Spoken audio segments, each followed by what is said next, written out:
Hello friends, देखिए इस session में जो है हम लोग ट्रिगोमेट्री पढ़ने वाले हैं। और ट्रिगोमेट्री जो है इसका काम जो है आपको हाइट एंड डिस्टेंस में भी यूज होता है इसका। ठीक है, और बहुत जगह यूज होता है। ठीक है, तो अगर आप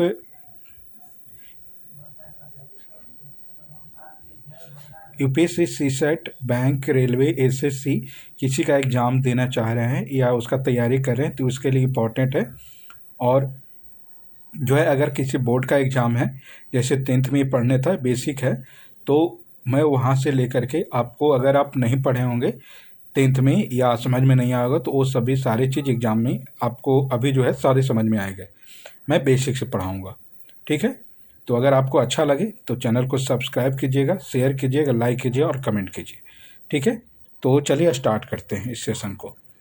तो देखिए अभी हम लोग ट्रिगोमेट्री पढ़ेंगे। तो ट्रिगोमेट्री में जो है हम लोग बात करेंगे राइट एंगल ट्रायंगल का।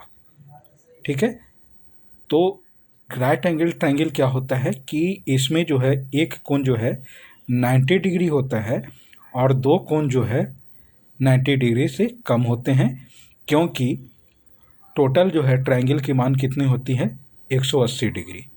ठीक है, तो अगर एक 90 है, अगर दूसरा भी 90 ले लेंगे तो एक कोण जो है 0 डिग्री कभी नहीं हो सकता। यानी दो कोण जो है हमेशा न्यून कोण होगा अगर एक कोण 90 डिग्री होता है, समकोण होता है तो। चलिए ठीक है, अब देखिए ट्रायंगल में एक चीज़ ध्यान रखिए, हमेशा कन्फ्यूजन होता है। मैं हमेशा बता देता हूँ आपको कि देखिए अगर दो ट्रायंगल लूँ, अगर एक ट्रायंगल है, ठीक है, अगर एक ए ट्रायंगल है, ठीक है, तो ध्यान दीजिएगा कि 90 डिग्री के कोण के सामने वाला जो है वो हमेशा हाइपोटेनस होता है। ठीक है, हाइपोटेनस एच यानी इसे कर्ण बोलते हैं। ठीक है, और एक जो होता है लंब होता है, परपेंडिकुलर होता है, इसे पी से डिनोट करते हैं। और तीसरा आधार होता है, ठीक है, इसे हम लोग बी से डिनोट करते हैं। ठीक है, ये ठीक है, ये ध्यान रखिएगा। अब देखिए कन्फ्यूजन क्या होता है कि ये जो है हम इस कोण के लिए, ये थीटा जो है ई कोस कोण के लिए हम इसको लंब माने हैं, इसको आधार और इसको कर्ण। लेकिन अगर यही ट्रायंगल जो है, अगर ये 90 डिग्री है और 90 डिग्री के सामने वाली भुजा जो है वो हमेशा कर्ण होता है, यानी हाइपोटेनस होता है। लेकिन यहाँ पे बेस जो होता है, यानी परपेंडिकुलर और बेस हमेशा चेंज होते हैं। ये एंगल पर डिपेंड करता है। देखिए इस एंगल के लिए लंब कौन था, तो ए था। लेकिन अगर हम इस एंगल के लिए अगर इसे थीटा मान लें तो इस थीटा के लिए लंब जो है ए हो जाएगा और आधार जो है यह हो जाएगा। ठीक है, यानी पी और बी। ठीक है, अब देखिए इसमें 6 टर्म आते हैं। 6 टर्म कौन कौन से हैं,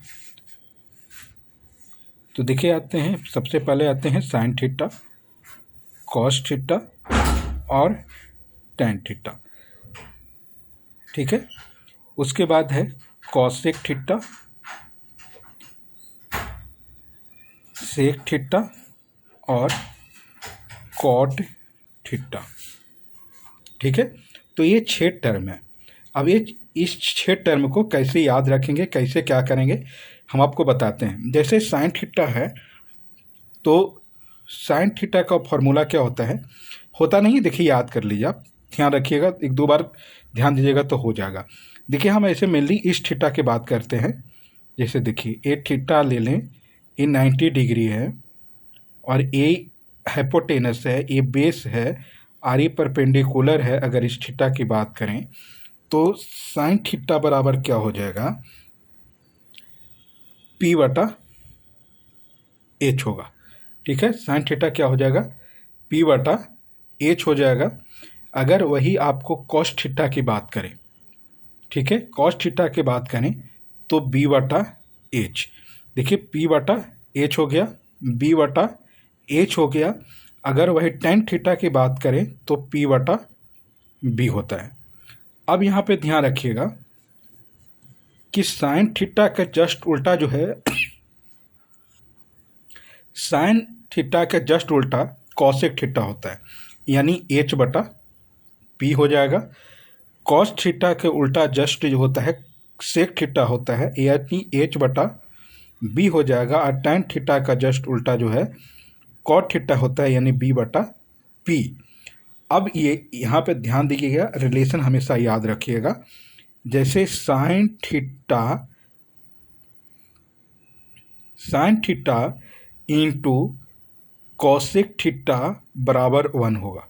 देखिए कैसे होगा, क्योंकि साइन थीटा का वैल्यू क्या होता है, पी बटा एच है, और कॉसेक थीटा का वैल्यू कितना है, एच बटा पी।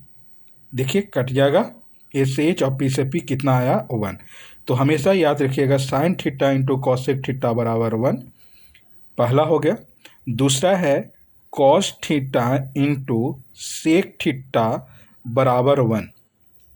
कॉस थीटा बराबर होता है बी बटा एच, और सेक थीटा बराबर होता है एच बटा बी। एच से एच कैंसिल, बी से बी कैंसिल, ए 1, यानी दूसरा रिलेशन आपको मिला cos theta into sec theta बराबर 1। तीसरा रिलेशन है tan theta into cot theta बराबर 1। कैसे, तो tan थीटा बराबर होता है पी बटा बी, और कॉट थीटा बराबर होता है बी बटा पी, कट के कितना आ जाएंगे, 1। तो 3 रिलेशन हमेशा याद रखिएगा, ये आपका फॉर्मूला हो गया। ठीक है, याद रखिएगा। चलिए एक चीज़ और आपको बता देते हैं।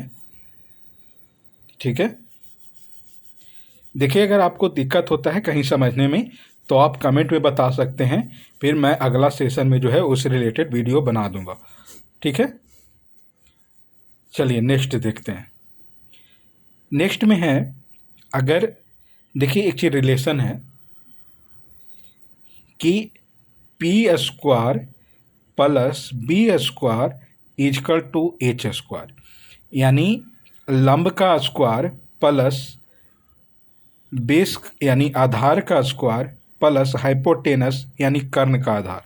इसको लिखे तो लंब का स्क्वायर प्लस आधार का स्क्वायर इजकल टू कर्ण का स्क्वायर। ठीक है, अगर यहाँ पे आपसे पूछ दिया जाए कि लंब निकालिए, लंब क्या होगा, आधार पूछा जा सकता है, कर्ण पूछा जा सकता है। ठीक है, तो अगर यहाँ पे आपको कर्ण पूछा जाए कि कर्ण बराबर क्या हो जाएगा, तो कर्ण बराबर देख सकते हैं कि कर्ण का स्क्वायर है, यानी कर्ण केवल लिखा जाए तो रूट अंडर हो जाएगा लंब स्क्वायर प्लस आधार स्क्वायर। ठीक है, ये हमेशा जो है वैल्यू, ये हमेशा फॉर्मूला याद कीजिएगा, क्योंकि ये चौथा फॉर्मूला हो गया, सब इम्पॉर्टेंट है। उसके बाद अगर आपसे पूछा जाए कि लंब निकालिए, तो लंब बराबर क्या हो जाएगा, देखिए आधार कर्ण स्क्वायर उस साइड में ही है, और अगर आधार स्क्वायर उधर जाएगा तो क्या हो जाएगा, प्लस में है तो माइनस में आधार स्क्वायर। ठीक है, कर्ण स्क्वायर माइनस आधार स्क्वायर। अगर लंब आपको निकालना है तो क्या हो जाएगा, रूट अंडर कर्ण स्क्वायर माइनस आधार स्क्वायर। इसी तरह अगर आपसे आधार पूछा जाए तो आधार क्या हो जाएगा, तो रूट अंडर कर्ण स्क्वायर माइनस लंब स्क्वायर। ठीक है, तो ये देखिए आपको 3 फार्मूले उधर मिले थे और 3 फार्मूले ये मिले, यानी 6 फार्मूले आपको हमेशा याद होना चाहिए। ठीक है, अब मैं यहाँ पे आपको यह ध्यान रखिएगा। अब मैं आपको यहाँ पे बता देता हूँ कि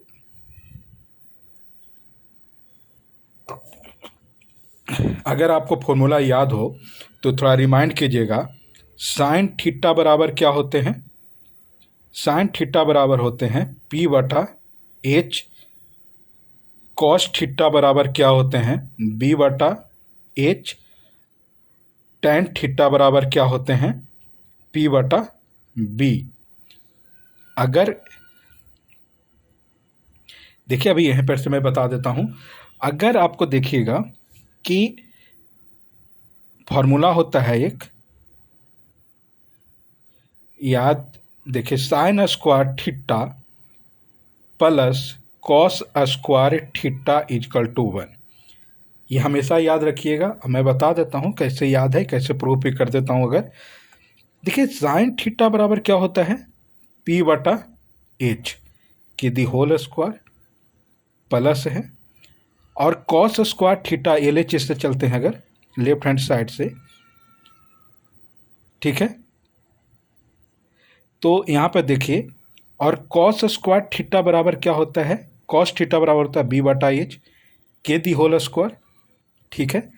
अब देखिए यहाँ पे इसको लिख सकते हैं P square by H square plus B square by H square, लिख सकते हैं इसको।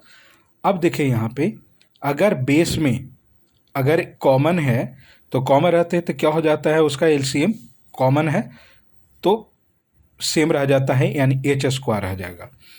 तो H स्क्वायर को H स्क्वायर से डिवाइड करेंगे तो 1, और 1 को P स्क्वायर से गुना करेंगे तो क्या आ जाएगा, P square plus H square को H स्क्वायर से डिवाइड करेंगे तो 1, और 1 को B स्क्वायर से गुना करेंगे तो B स्क्वायर, ठीक है। अब यहाँ पे आप ध्यान दे सकते हैं कि आपको कुछ देर पहले हम बताए थे कि लंब का स्क्वायर प्लस आधार का स्क्वायर क्या होता है, तो कर्ण का स्क्वायर होता है, यानी H का स्क्वायर होता है। याद रखिएगा, पहले हम बता चुके हैं, देखिए मिटा दिए हम, तो ध्यान रखिएगा H स्क्वायर होता है, और H square by H square कितना आ जाएंगे 1, यानी ये फॉर्मूला जो है आपको प्रूव हो गया, ठीक है।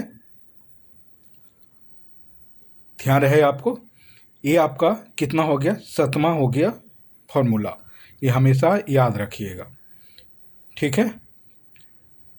और आगे जो है अभी यहीं पे स्टॉप करते हैं, इतना आप लोग बार बार रिवीजन करिएगा, ठीक है। अगर बुक में क्वेश्चन है तो क्वेश्चन को बनाइएगा, ठीक है। अगर दिक्कत होते तो हमें बताइएगा, ठीक है।